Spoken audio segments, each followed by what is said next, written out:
स्वागत है आपका आपके अपने इस चैनल में। तो आज हम पढ़ने वाले हैं समुद्रगुप्त के बारे में। समुद्रगुप्त गुप्त वंश का एक शासक था।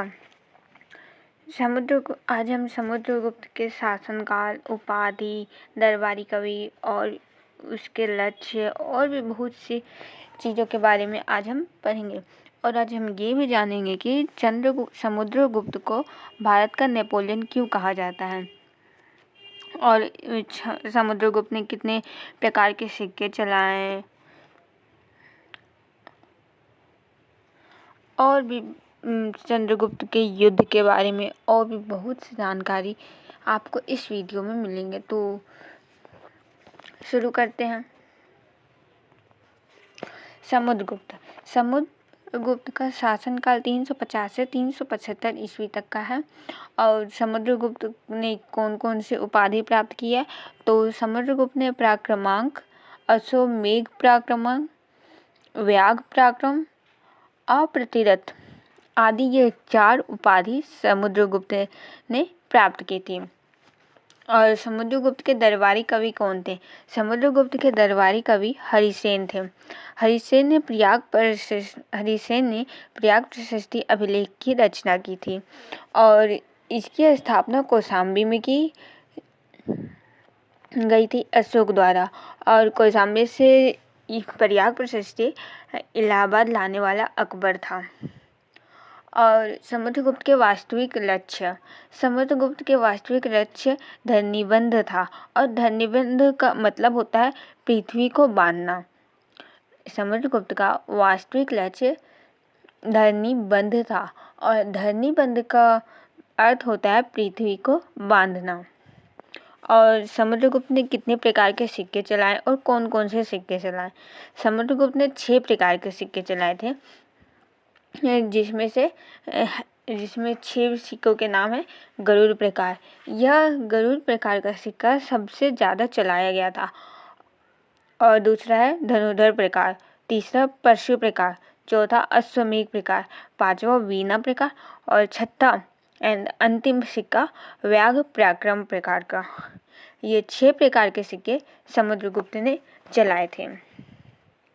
और समुद्रगुप्त ने दक्षिण-पथ में 12 राजाओं को पराजित किया। उसके बाद उत्तर भारत में युद्ध लड़े। समुद्रगुप्त ने जो युद्ध उत्तर भारत में लड़े थे उस युद्ध को आर्यावर्त का युद्ध कहा जाता है।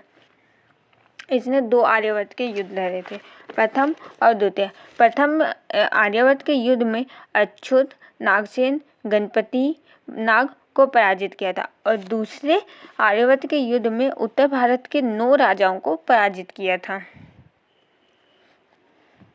और समुद्रगुप्त के दक्षिण विजय की 3 नीतियों पर आधारित है। समुद्रगुप्त का जो दक्षिण विजय है वो 3 नीतियों पर आधारित था।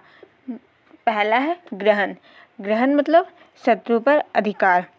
मोक्ष मतलब शत्रु को मुक्त कर देना। तीसरा अनुग्रह मतलब था राज्य को लौटाकर शत्रु पर दया करना।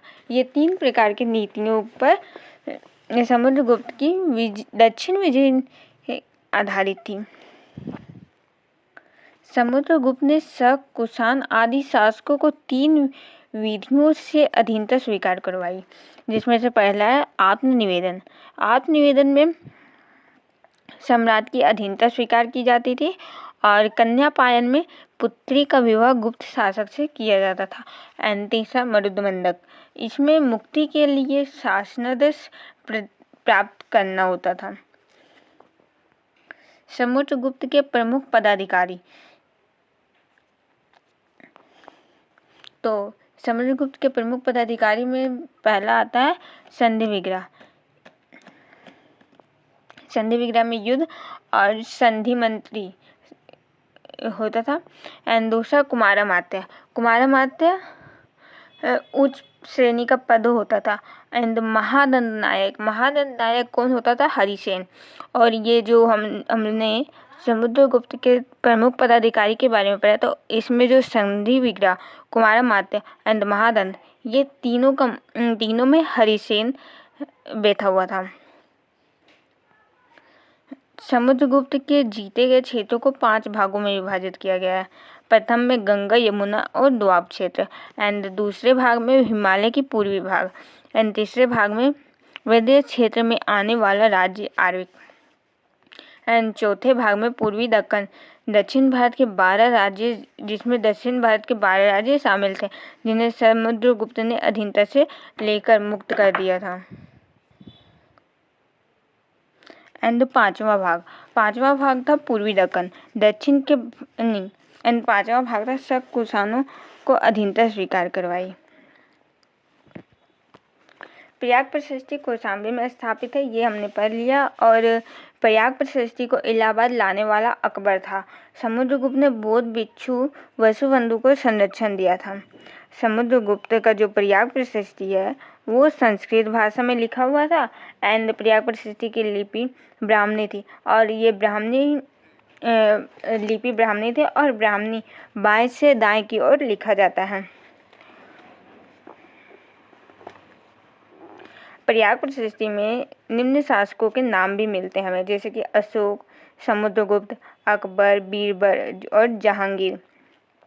इन शासकों के नाम हमें प्रयाग प्रशस्ति में देखने को मिलते हैं।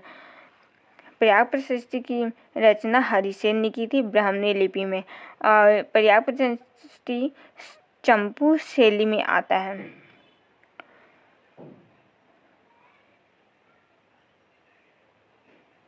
और चंपू शैली गद्य और पद्य की मिश्रित शैली है, और जैसा कि हम लोगों ने पढ़ लिया है कि इसकी भाषा संस्कृत थी और इसकी लिपि ब्राह्मणी थी।